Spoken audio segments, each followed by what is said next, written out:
need to find this place or we'll be late. Make a left on Astrology Avenue. Oh, I'm sorry, I meant right. It should be right here at 444 Spirit Way. Oh, turn!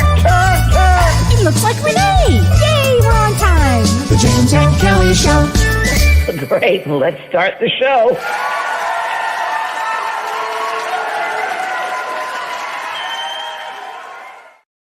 Well, hello, everybody. I am spiritual medium Kellee White, and welcome to Both Sides Now and Beyond. Today is October 30th. It's All Hallows Eve, actually. And you'll notice my background is a little different. That's right, because I'm in Texas with my family here, and I am in my son-in-law's office. So that's why my background appears differently. And also, James is still in London, but he'll be back tomorrow, and he'll be joining us back to Both Sides Now and Beyond in a week. So we'll be excited to hear all about his journeys. And he's so funny. He's called me every few days. He calls me and tells me what's going on. And I think he's ready to come home now, but he's had a really extraordinary time. So that's going to be fun. So let me say hi to a few people here. Hi, Angel. Hi, Deborah. Oh, this is going to be such an exciting show, you guys. I have the best guest on tonight. I'm so excited. Hi, Gabriel. Hi, Renee. Hi, Stacy. Hi, Mimi. Hi, Sarah. Hi, Melanie and June and Cheryl. Oh, this is so. The witch's hat in the background. Do you like that, Lisa? Thank you. I do have my witch's hat, which, here you go. Hello, I'm going to be a witch tomorrow because I'm taking the kids trick-or-treating, which I'm really excited about. That's why I came out here, so I could do that. And I thought today, hi, Josie. Hi, Bonnie. Hi, everybody. Loving the pumpkin outfit, and Margaret. These are my colors. What can I say? The second chakra. So I thought today, before we introduce our incredible guest, I'm going to tell a little bit about the astrology that's going on, because we are in an intense time. And like everybody, I was very sad to hear about Matthew Perry passing away on Saturday on the day of the eclipse. And I thought that was a really interesting. And I think his legacy is going to be so important about addiction. I think the work he's done as a soul on earth must have been extremely painful for him. But my goodness, I think he has helped many people, and I think he will continue. And I think that's his legacy. So I think it's extraordinary. His life, I think, was extraordinary on so many levels. So I was very sad to see that. But that eclipse was very intense, and eclipses bring change. Eclipses they take people out and they bring people in. I remember my mother was born on an eclipse and she passed away on an eclipse, which I always thought that was important because she was a very powerful gal. And eclipses do that. Eclipses bring change in our life and change to our life. So that was the second eclipse. But we also have another situation coming up, which is Saturn, which is the planet of karma. And professional work comes under karma too with Saturn. Growth and spiritual development and maturity all comes with the planet Saturn. And Saturn in Vedic astrology is in Aquarius, and it's going direct on November 4th. So it's been retrograde for several months. And when a planet goes direct, or when a planet goes retrograde, this is when world events can occur. So a few days before the eclipse, and then a few days after, maybe 10 days after this eclipse, this Saturn, which is stationing to go direct, is very, very intense. So I'm going to say what I have been saying, be mindful of your behavior, be mindful to be kind to others, because this is a very intense times. Now, with Saturn going direct, it will help us professionally. It'll help you in your work, because Saturn is work, and it was holding us back, but now it's going to be moving forward. So the good news is in a working situation should really be a powerful time to get you back where you needed to be. And it also brings in responsibility. So Saturn is a huge thing with responsibility and wisdom. So, but these next few days are going to be intense. And so on Thursday, on my show on Thursday, Ask Me Anything, I'll be doing a full November report. Okay, so we'll talk about that. But just remember, during this period of time, it's going to feel kind of, I don't know, a little wobbly and intense is the way I would describe the energies for the next several days. So especially in the world events. So just please be mindful and be kind. Whatever you are, just be kind. So everybody, I want to introduce you to our guest. And I have the best guest on. I have worked, her name is Michele Livingston, and she's an incredible medium. We have similar backgrounds on some levels here. And Michele is an internationally known visionary. She's a psychic medium. She's a gifted artist. She actually has a master's degree in art education, and she taught in the public schools. And later, she displayed her own artwork in a gallery. She was clairvoyant from an early age, and she has the incredible ability to see and communicate with departed loved ones. And she's hosted her own radio talk show, and she's made numerous appearances on radio, including the Hay House Radio, TV, and Fox, and ABC, and Comcast. She's also been on the People's Morning Show, and she's been given the name the People's Medium. And you'll see why. She's just the most down-to-earth, wonderful, funny, loving, wonderful medium. And we worked together a few years ago. We did a Halloween show when James was out of town. We did his show together, and she's just great. So I'd really love to introduce everybody to Michele Livingston.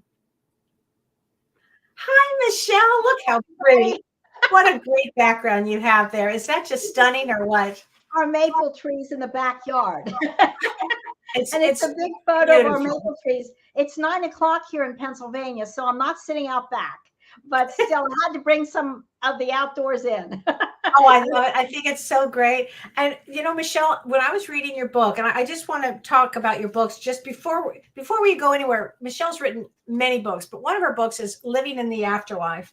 And it is an incredible book about her experiences from working as a medium in her life. And I love this book, Michele. I think it's a great book.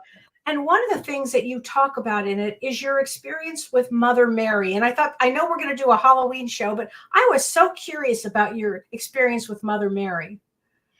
Well, it was the early 1990s, and I was meditating. And I opened my eyes, and at the foot of my bed was this figure, and she was absolutely beautiful, all in white with blue light around her. And I recognized her as the Virgin Mary, the Blessed Mother. You know, I'm not Catholic, but she's the divine feminine. And we hear about the goddess energy, and there's a goddess for everything, but she's the nurturing, loving, divine energy, feminine energy of the universe.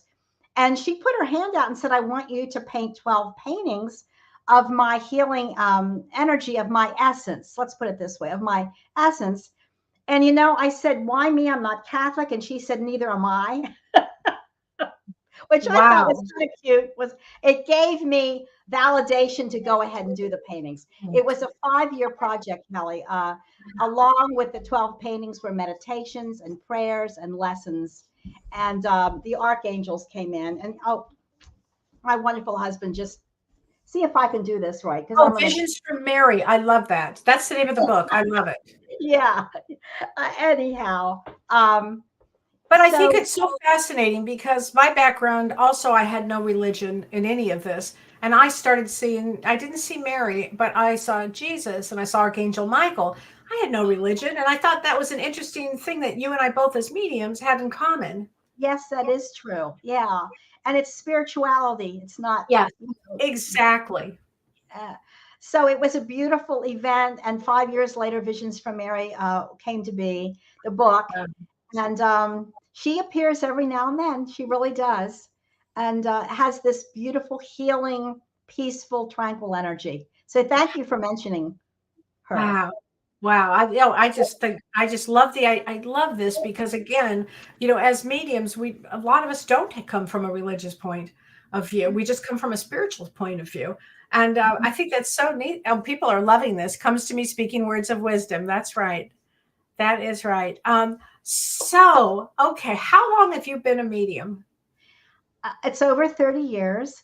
As a child, though, I was seeing things, and as we were saying a little earlier, children, as you know, Kellee, from birth to 5, their souls haven't been in their little bodies very long, so they're very connected still to seeing and hearing spirits and things like that. So from the time I was little, I was telling my mother things. And she knew that I was really, really different. We're talking, this goes way back into the 50s, 1950s. So it evolved, and there was a medium from England who was wonderful. I really valued him as a companion and friend. He was wonderful. His name was Don Galloway, and I had several readings from him. And he said, you have the ability to do this. And it was the early 1980s, I think, late 70s. So that's when I got started, and it in a way goes hand in hand with art, with the visionary art that I do. And so it's been a total joy to help people and to bring them comfort. And I know that you do. It is a joy to do, isn't it? Yes, it is. And you're helping people. I just, I love my work. So I keep doing it. Yeah. Oh, I understand. Yeah. Totally. And I wanted to say happy Halloween too, because this is the eve of, my goodness. And have you been trick-or-treating with your grandchildren yet? We did a party Saturday, and it was really amazing and so much fun to see the kids collect eggs with all these different things in it. And I just had the time of my life on Saturday, actually. I truly did. But what I find so interesting about this time is the energy shifts, and the energies, the veil gets thinner and thinner. It does. And you can actually feel the shift. My granddaughter was over. We had a Halloween party for her a couple days ago. Okay. And I'm called Mimi. And she said, I'm Gigi. Okay. I love that. So she said, Mimi, why do we wear masks? And I had to think about this. How in the world did Halloween get started? And probably your viewers or listeners know about it, but I just wanted to say this very quickly. I had to really look it up. And it goes back 2,000 years in Celtic times in Ireland. Wow. And their New Year's was October 31st at the time to November 1st. And November 1st is All Souls Day. So they would celebrate by wearing costumes then in the Celtic tradition. And also they would wear masks because on All Souls Day, they believed that the souls would come down and walk the earth with them. And so to trick the souls, they wore masks. So the souls would think that were coming down, they were a part of the group. Can you believe this? I just it's fascinating. That's what came to be. So Halloween didn't start in America till 1920s. I mean, that kind of floored me. And the kids were really crazy then. They were vandalizing at the time of Halloween. And so the president and the cabinet got together. They just thought, well, let's have a trick or treat and give them something. And that's how trick or treat got started. And it's really a fun time of year between the costumes and the kids. And I mean, really, it is so fun. Oh my gosh. Well, let me ask you this, because we're going to talk about ghosts and versus the spirits. So tell me, Michele, what is your idea of what the difference is between a ghost and a spirit? I call them discarnate earthbound spirits. They haven't quite made it up to the light as yet. Here we have in Pennsylvania, the Gettysburg battlefield, of course. And I have not worked with the paranormal a lot. I've done some investigations, but my main thrust is to connect those here with those loved ones in heaven. But I have seen some Confederate soldiers when I did a paranormal investigation one time. And I'm the type that ruin it for the investigators because I tell them to go to the light. I say, you're gone, don't hang around here, go to the light. But they get into, Kellee, they get into like a loop where they do the same thing over and over repeatedly. So like on the battlefield, they might go just walking back and forth along the edge of the road or along in the in the battlefield. It's called a loop, and they get kind of stuck in that loop. And some of them don't know their past. I remember the movie Ghost. Now this goes way back. I forget, was it the 80s? Ghost? Yeah. And Patrick Swayze didn't know he had passed. So many times when a soul is thrust out of their body very, very quickly, they get a little disoriented or confused. One thing I've learned, and you know this, that the soul does retain a part of its personality and a part of its mind after we pass, and even its own memory bank and consciousness. So if we're thrust, and this is only a small percentage, possibly in a car accident, for example, that happens so quickly, many times there's confusion, disorientation. So people see spirits who have passed going up and down roads. They're looking for a way to move on, to get like a hitchhiker to pick them up. They don't even know their past. So earthbound spirits can have many scenarios. They can not know their past or be confused, or they see the pinpoint of light and they're just not sure if they want to go as yet. Yeah. And then you just mentioned Matthew Perry about addictions. And some people, and not, again, my dear, it's just a small percentage, might have a deep addiction where it's a psychological thing. So even though the physical body is gone, the soul or the spirit still has the memory of that feeling. And sometimes they'll hover around different places, whether it's bars or, to kind of be with their own group or watch passing out. I have a joke that, don't black out because you don't know who's been in you. Many times the spirit, sometimes the So true. will enter to get the feeling of the substance. To get the feeling. I mean, if that's a reason not to pass out and drinking, and doing drugs, if ever I've heard of one, I mean, that's just unbelievable. Wow. Well, there's a great quote here that I loved, and I thought this was really interesting. Had you ever heard of Hans Holzer? Hans Holzer. I've heard the name. He was a professor of parapsychology, and he wrote 119 books on the subject of ghosts. And here's what he said about ghosts, which I thought was so right on, because I've always believed that the ghosts, many of them are personality disorders that, just as you said, loop and loop and loop, and they just are not going to go to that light because they're just stuck because of a personality disorder. But what he says is ghosts are similar to psychotic human beings, which I thought that was so true. That's incapable of reasoning for themselves. Perfect. And sometimes they're fear-based. Yes. So they see the pinpoint of light, but they don't really want to go there. They don't know what's there. Yes. That's a wonderful way. Isn't that a good one? Yeah. I mean, and then he goes on further to say spirits, on the other hand, which is what you and I work with, are the surviving personalities of all of us who pass through the door of death in a relatively normal fashion. Which that made sense. It surely did. I had a situation where I discovered, I actually saw a ghost. I mean, I've seen several actually, but one in particular, I'll never forget any of them, but this one I could never forget. So for me, Michele, I was also like you, psychic as a kid. If I said 4 or 5 years old, I would tell my mother things. I mean, that was a normal occurrence for me, like you, same thing. Yeah. But later in life, when I was pursuing another career, I had a traumatic brain injury, which I think I've told you about. And then I became a medium as a result. So after that time period, I was out. In those days, I used to smoke. I don't know why. I went through a phase where I smoked. Never did. And it was a short-lived thing. But I was living at the beach, and I had a 3-story townhouse. And I walked out of my balcony smoking a cigarette one night, and I see a woman in another balcony. And she looks at me, and she's smoking, and I'm smoking, and she waves to me, and I wave to her. And she was so stunningly beautiful. She had her hair pulled back, and she was probably like late 70s, early 80s. And she was wearing a St. John's knit outfit. And I remember thinking, oh my God, her beautiful makeup. I said to myself, gosh, she looks like a model. That outfit alone is several $1,000s. I mean, I remember thinking this. And I said, wow. No words were spoken.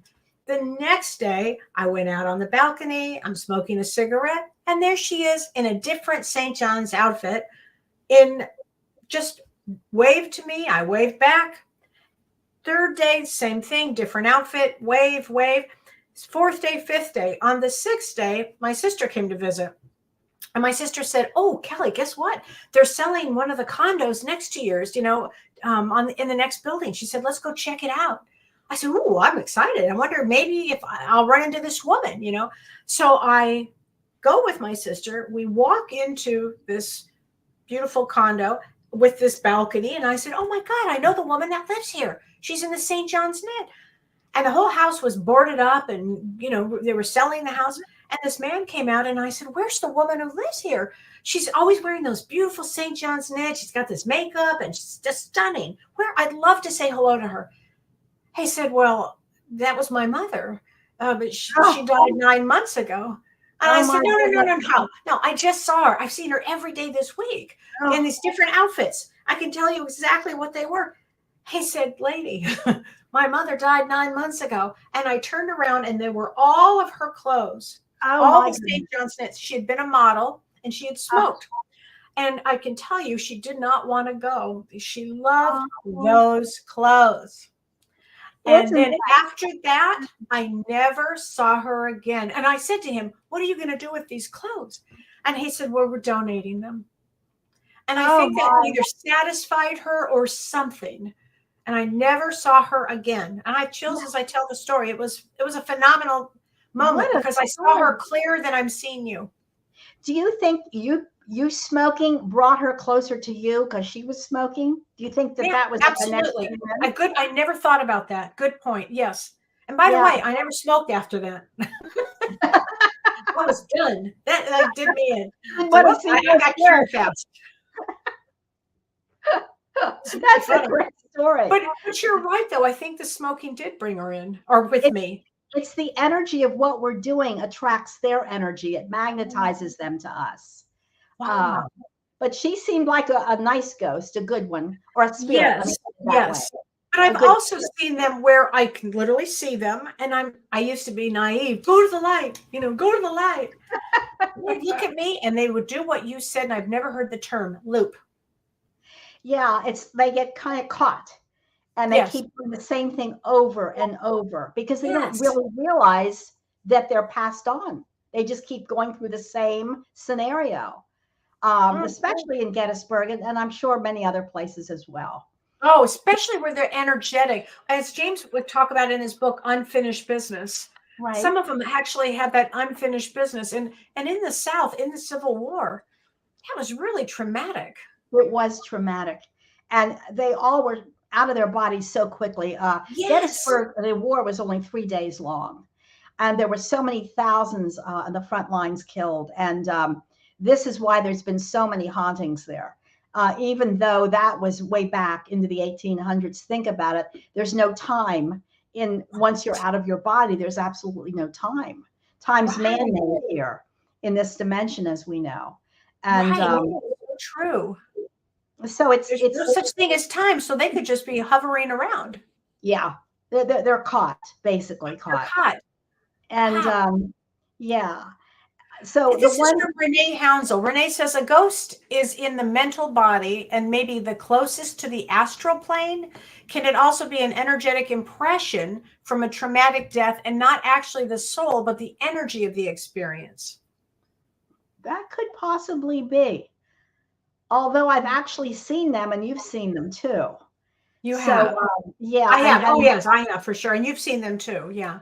Yeah. So how I've seen them is almost like I'm looking at you, like you described the lady with the pretty suits. Oh, same thing. It's like a 3-dimensional look. Yep. Some of the ones that come through from heaven, though, that I see are translucent. I can kind of see through them sometimes. Right. You know what? You're absolutely right. They're translucent. And I also see with my third eye too, but I have seen souls. I lost somebody a couple of years ago to COVID, and he came to me and he just materialized. I couldn't believe it, but I knew he wasn't a ghost. I knew it wasn't. Right. I'm not even sure how to describe it. Well, what happened with this book, with the Living in the Afterlife book about heaven, is my mother was a Dorothy, bless her. She passed in the early 90s, but she was an English teacher. And she came through to me and said, "You're going to write a book about heaven." And I said, "Are you kidding me?" So she was the first one that started off the book. Wow. And then 33 souls showed up to share what heaven's like and about the connecting portal and the different frequency of the higher, faster frequency of heaven. And how once we leave our body and get there, our thoughts create our own environments, our own heavens, because you know how powerful thoughts are. Thoughts are things that goes out Yes. and we can create, even manifest in the third dimensional world, our earth plane, we can manifest, but up there, it's instantaneous. So there were souls from ancient Asia. There were souls from India. There were souls from different centuries, a couple celebrities, but also people that I knew, family members and friends that had passed, clients that had passed. Wow. And each one had a connecting portal. And some, oh my gosh, my mother loved purple. That was her favorite color. And her portal was amethyst sparkles. And many times they hear their name being called. So it's a whole beautiful world there. You know that. And there's so many things to do. I never realized our work is never done. So spiritually up there, we're in soul groups and working with other souls for a common goal and learning. Teachers are very valuable up in heaven in that realm. Yes. And so we can study many things spiritually. Right. No, that's so true. Oh gosh, that's so true. I love that your mom loved purple. That's a high spiritual color, isn't it? It sure is. I was told that it's the color of a medium. Yes. On that. Uh-huh. Interesting. So let's see here. I've got a lot of questions here. A lot of people are saying that they love Gettysburg, that they feel like they've had a past life there. I've often thought that too. Oh, Patricia Aldana, how do you know if our beloved are ghosts or heavenly beings? Well, ghosts feel a little heavier to me. They feel a little, from my perspective, a little bit heavier because they're not lighter in the love and light, whatever. And they're a little more gray to me, a little more gray when I see them. I see them like I'm looking at you, but there's like more of a gray aura. Let me put it that way. Where the love and the light, many times they come in with bright light around them, or even bright blue or rose pink. Sometimes their auric field from heaven is a brighter shade, or they look brighter to me, Kellee, than a Earth-Bound Discarnate would. Really. That's how I would agree with that. That's exactly, I believe that's correct, Michele. The energy is heavier and the color is different. Yeah. I think. I love that. And Margaret says, Michele, can you go into more depth of our thoughts that they create our heaven up there? I think I'm in trouble with my thought kingdom.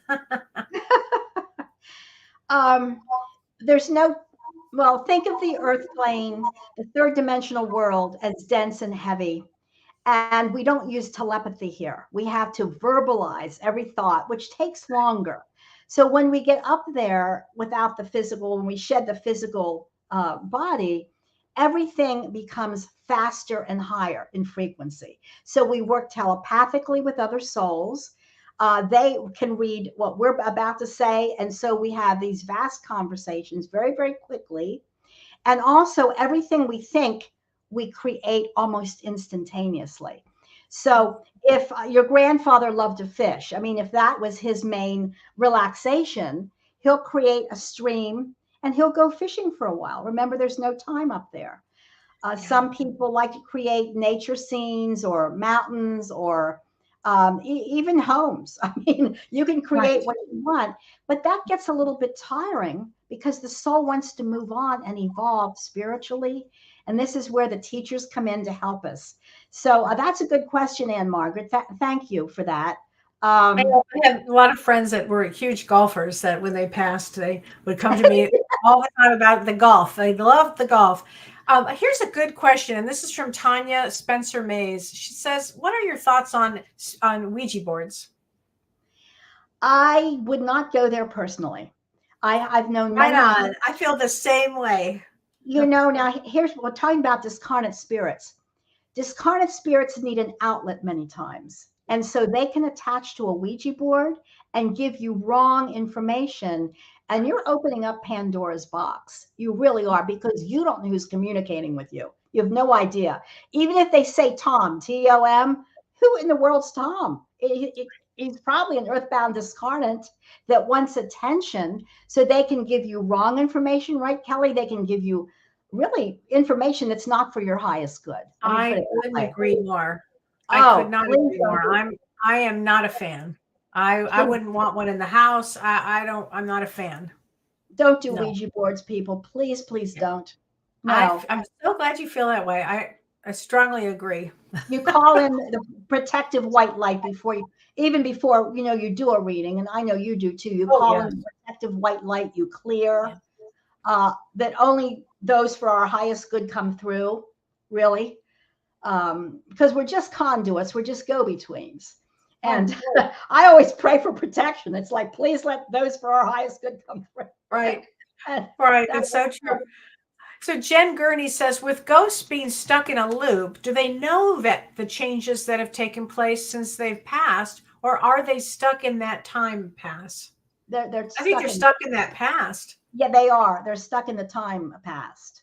I had a really wild story, Michelle, happen. I was living in Colorado at the time, and I would look out the window, and I would always see this woman dressed in like the 1930s or 20s or something. I mean, it was a different kind of outfit. So I knew that she was a ghost, and I would watch her, and she was always just looked so sad. She looked so sad. So one day I walked over there, and I actually started to talk to her because I realized that she was a ghost. I started talking to her, and I said, why are you still here? And she said, I'm waiting for my boyfriend to come. He's going to marry me. And I immediately knew that the boyfriend was married to somebody else and was never going to be with her. So I started telling her this. She didn't want anything to do with it. And anyway, and I saw her for a long, long time. And it got stuck in that loop, Yes. And another example of the loop is one other old house was probably 200-300 years old. It was actually a tavern inn at the time. Wow. That I went through it. There was a Civil War soldier, Confederate, a gray coat, on the bed, and he had to have his leg amputated.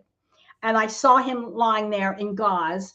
But this one spirit, this ghost, worked at the inn at the time, and they were taking in soldiers. She would come up and down the steps with a bowl of water to help cleanse his wounds. And all she did, and she was dressed like the 1800s. She had a long skirt on, a cap like they wore in colonial days.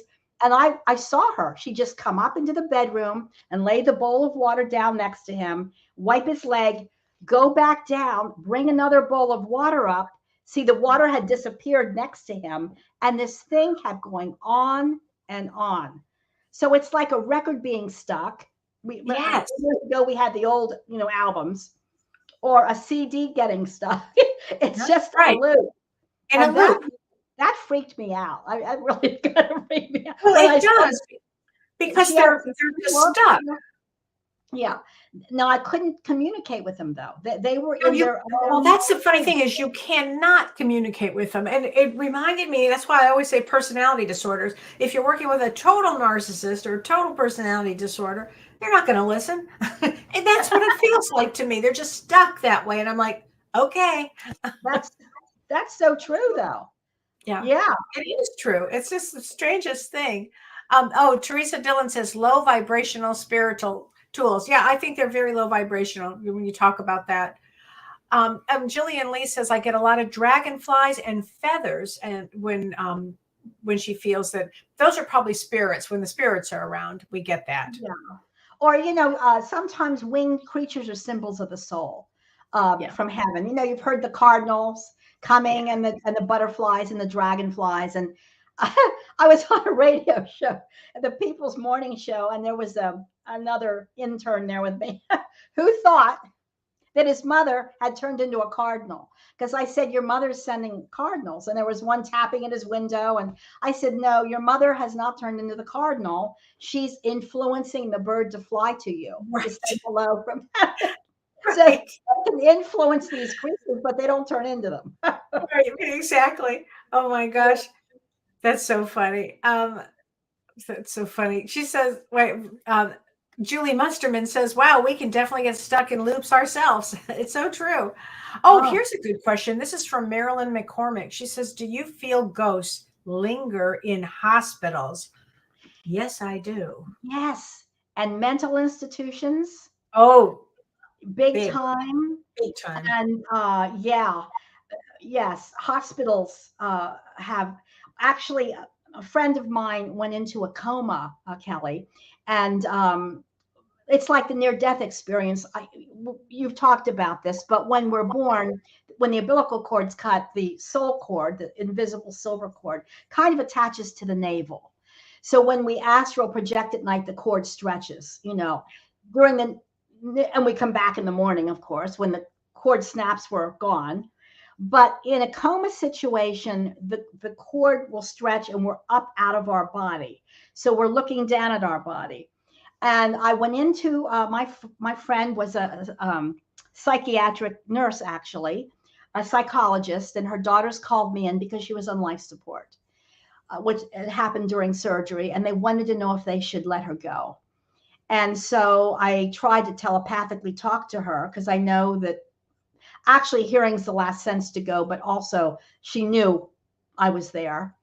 And she said, I'm ready to go. I tell my girls I got my hair done and I'm ready to go. And they said she always would get her hair done to do, to go anywhere. So she got her hair done to go to heaven. But she's a chapter in the book, Living in the Afterlife. And there's a chapter on comas.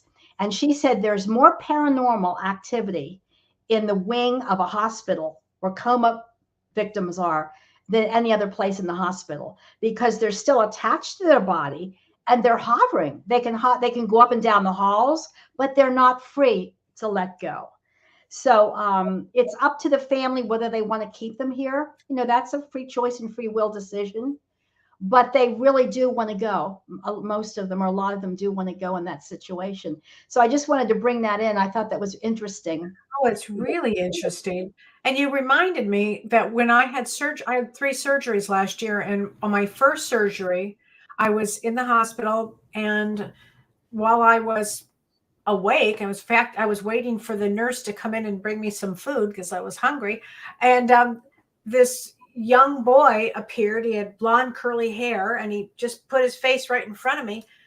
And I said, what's your name? And he told me, I think he said Jerry. And I said, what are you doing here? He said, well, you're in my room. Oh And my I goodness. said, oh, what were you doing here? He said, well, I had COVID. I said, Oh, oh. So then right then and there, the nurse opens up the door and he disappears. And I'm like, oh my wow. He goodness. was about 12 years old. And I said to the nurse, was there a boy named Jerry here? Long blonde curly hair, died of Oh COVID. my. And she said, oh yes. She said, did he visit you too? I said, Uh-huh. is he just stuck? I mean, like, does he just walk around?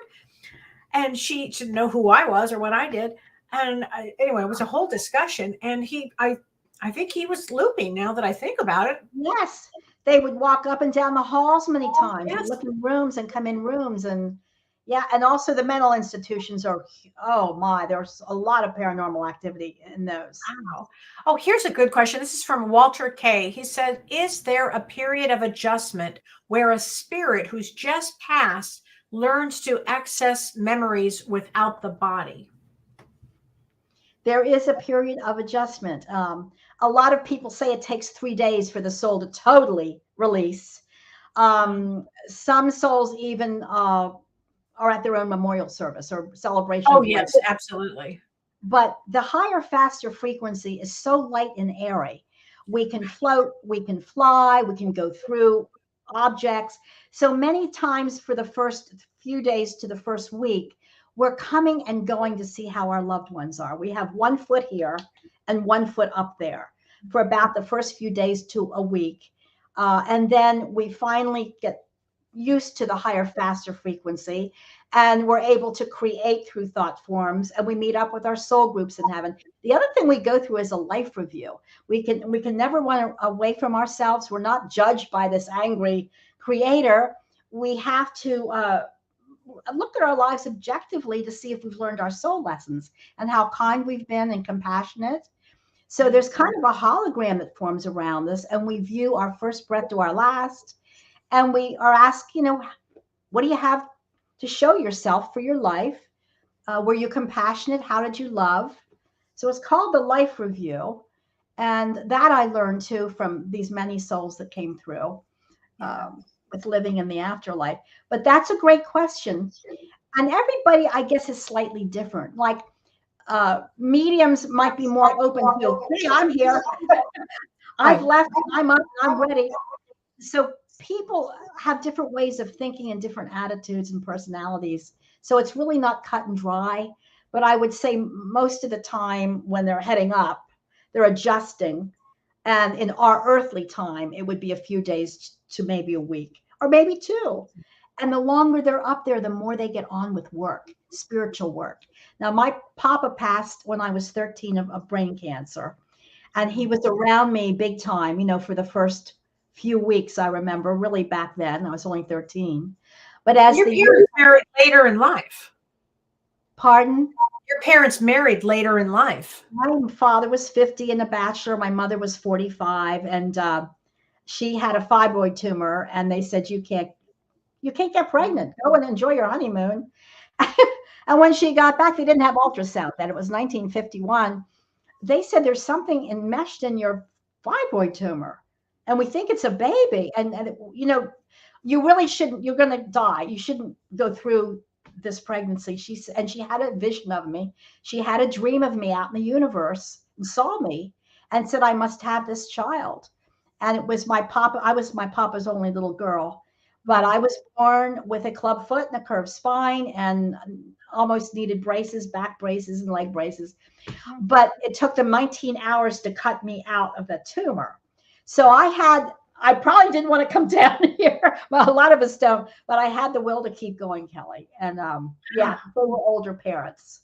Wow. But they had to be your parents. You chose them. Yes, we choose our parents to learn and grow with. Yes. I love this.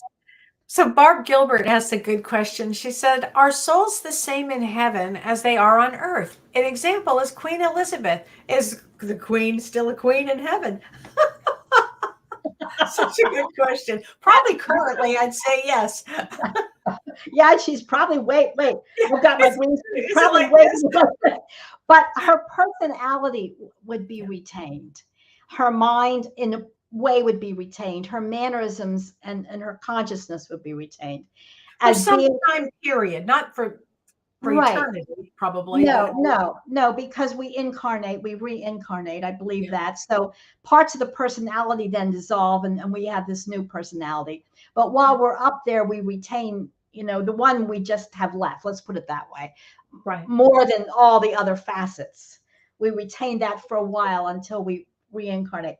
I don't think she's a queen, but I think her mannerisms and her demeanor and her personality then would be the same. Don't you, Kellee? Oh, absolutely. Yeah. Oh, for sure. This is a good question. This is from Patricia. Isn't it really good question? Patricia Aldana says, how many earthly years can spirits give signs like smells and creating sounds that they can manifest? That's a really good question because people will ask me that all the time. What do you think?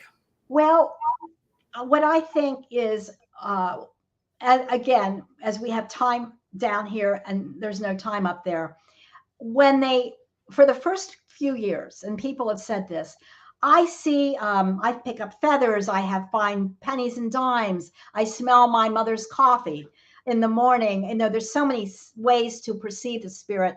But then the longer they're up there, it seems that the signs sort of dissipate, really, because they're getting on with things and they're not communicating as much with us. They still love us. They still come and go. And what I found, Kellee, and you know this, they're usually down around us at holidays, on our birthday, if there's a baby born, anniversary, baby born. If we're not well, they draw their energy down to help us. But I don't really feel they're joined at the hip for the rest of our lives. I think love, the bond of love is never broken, but they as an individual soul choose sometimes to get on with things up there, if that makes sense. Yeah. I work with a lot of widows. I'm sure you do too. And some that are so connected to their spouses that they can't wait to be with them. And my thought on that is that the spouse is waiting for them. Absolutely. Yes. And could even, and when their time's drawing near, the spouse Will be right there to pick them up. Absolutely. 100%. I have chills as I say that.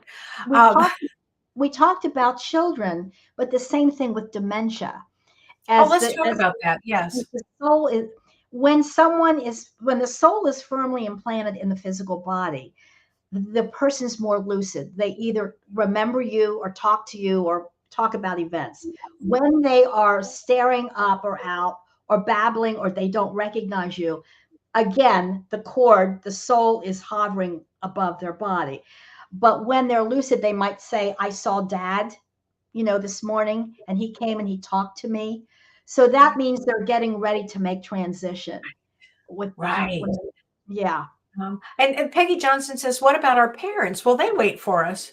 I have to say yes. I mean, I believe that they do, Peggy. I believe our animals and pets do too. I love them. For sure. People ask me that, they have souls. They have a consciousness. Yeah. Right. Oh my gosh. Here's a good question. They say Beyond the Body says, if a loved one passes that had an addiction, how are they in heaven? There are rehab stations in heaven. Yeah, we do think so much alike, Michelle. We've had these experiences together. It's so interesting. Yes. Total rehab station. Total.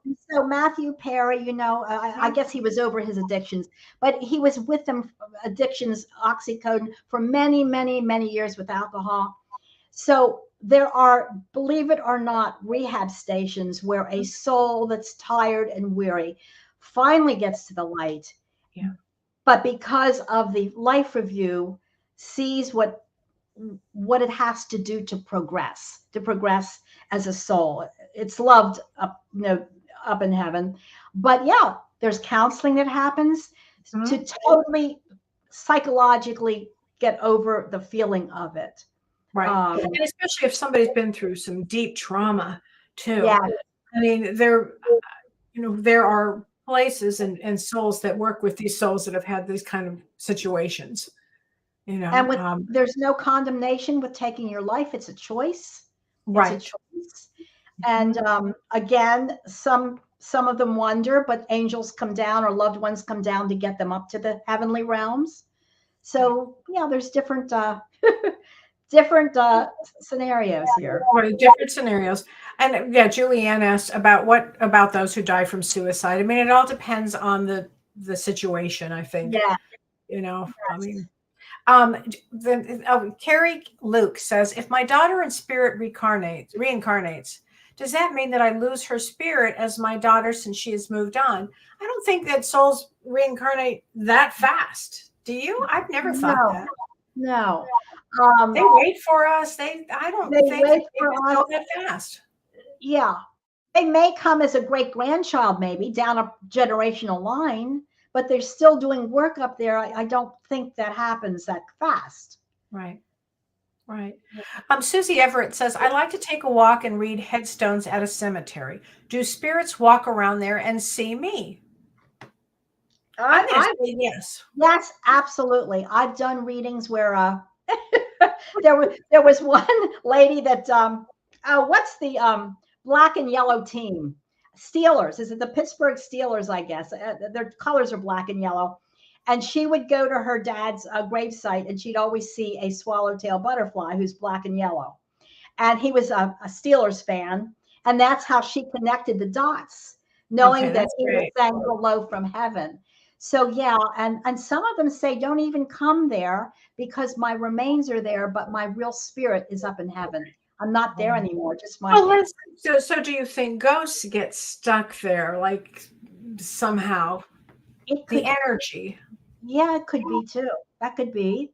I mean, I live in a small town now, and there's so many cemeteries. Like in LA, we didn't have this, but out in Wisconsin, there's cemeteries every time you turn around, especially in these small towns. And every time I drive by, I'm like, and some of them go back to the 1700s. I mean, Right? they're really old cemeteries in PA. It's unbelievable here. There's so many of them.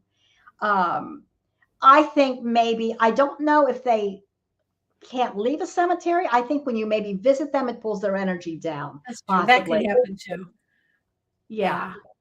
Okay, here's a good question. What is purgatory? Okay. Now, from all the souls that came through in this book, my book, Living in the Afterlife. Yeah.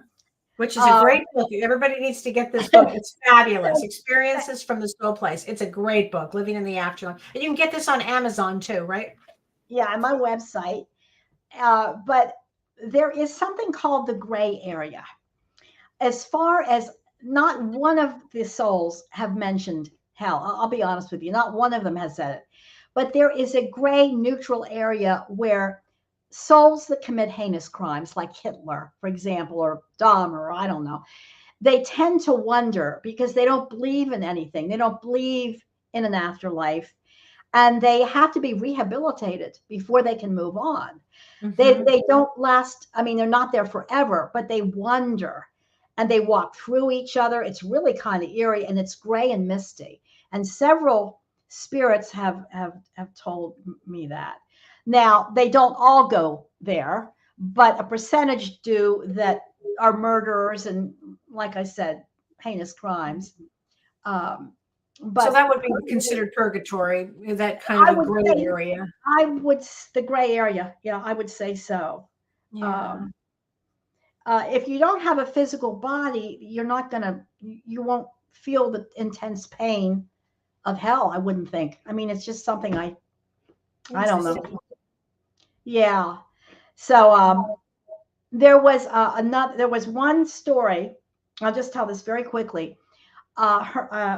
And I can't recall her name because I wrote the book so many years ago. Bless her, she didn't have an easy life and grew up in poverty, and they didn't have a lot, and her brother passed before she did. But she had a form of depression. She had a daughter. Her husband was an alcoholic, and she left him, but she was cleaning houses.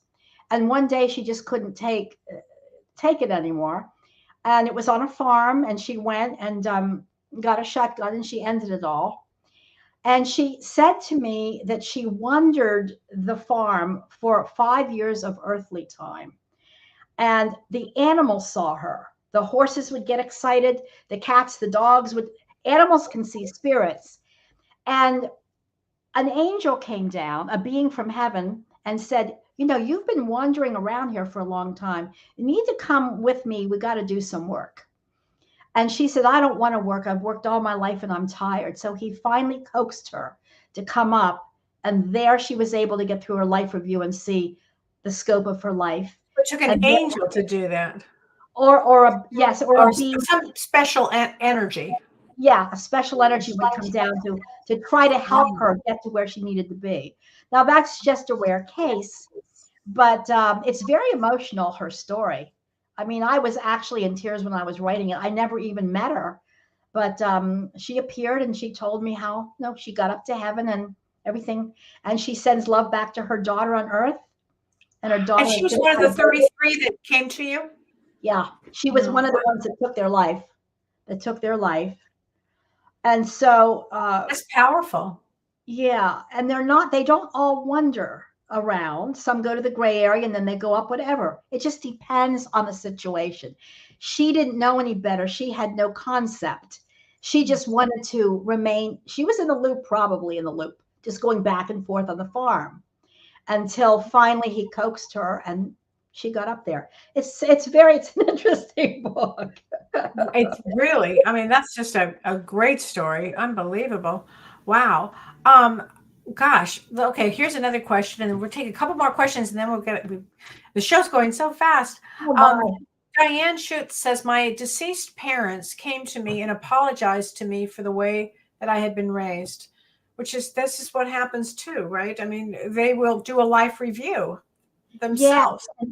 They tend to mellow, and they see who they've hurt, and they see who they've whatever, abandoned, ignored, abused. But to help them grow, they need forgiveness. And many times they'll come through and say, I'm sorry for the way I treated you. Can you please forgive me? It happens, not a lot, but for those that have this karmic cord to who's up there that have hurt them. So true. They'll say, so this is a great question, probably our last question for the night, but this is a great one from Manira. I know it goes way too fast. From Manira Mehta, she said, are souls sad if they leave their loved ones like we are? They miss them. Don't you agree? They do miss them. Yeah. And but they see us like an aerial view, which is interesting because of the higher, faster frequency. It's the same. She says, are souls sometimes taken away forcefully? Like if some souls don't want to go, are they forcefully taken away? Well, it's up there with when your number's up. It's up. We soul contract a time to come in and a time to leave. Yeah.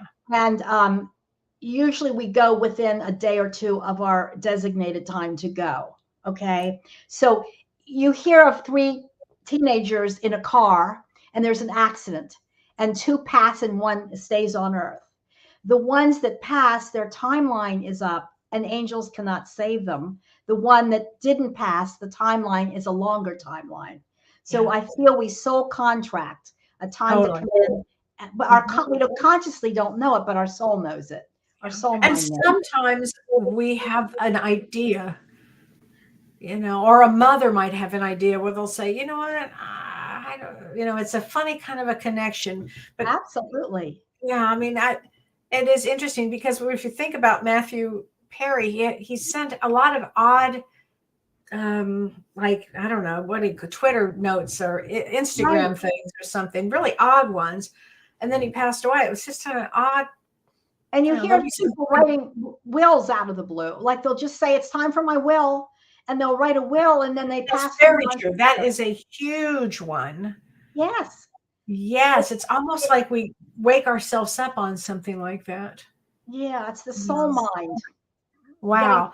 Conscious mind. Well, Michele, unfortunately, our time is up, and I could just go on and on with you because you're so interesting and you know so much. And so let's talk about this. If somebody wants a session with you, are you doing sessions, private sessions? Yeah. I'm doing phone right now, and I'm doing Zoom consults.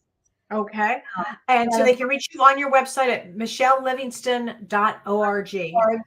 Yeah. And your books, and you have several books. Don't you have 4 or 5 books out? 7? Oh my God, you're way ahead of me. Okay, Living in the Afterlife. This is a great book. You guys read this book and you'll get to know all about Michele and her fascinating experiences here. And I want to thank you so much for having me on, Kellee. You're just an angel. And we all. So I feel the same way about you. I always have a good time with you. I mean, and James wanted me to send you his love, and he was so thrilled you were going to be on tonight. I love James. We'll have you back on when James is here. We'll have you guys. I love that. Because that would be so fun. And everybody's going, please bring Michele back. Well, and everybody be safe out there and happy Halloween. And Michele, stay on. Don't hang up yet, Michele, when we leave. Okay. So we talk. All right, everybody. Take care. Be good to one another. Thanks, Michele. Thank you. You've been listening to Both Sides Now and Beyond, featuring spiritual medium and master teacher James Van Praagh and spiritual medium and psychotherapist Kellee White. That was great. Maybe we changed some lives. And maybe opened up some minds. Which way do I turn? Right. I mean,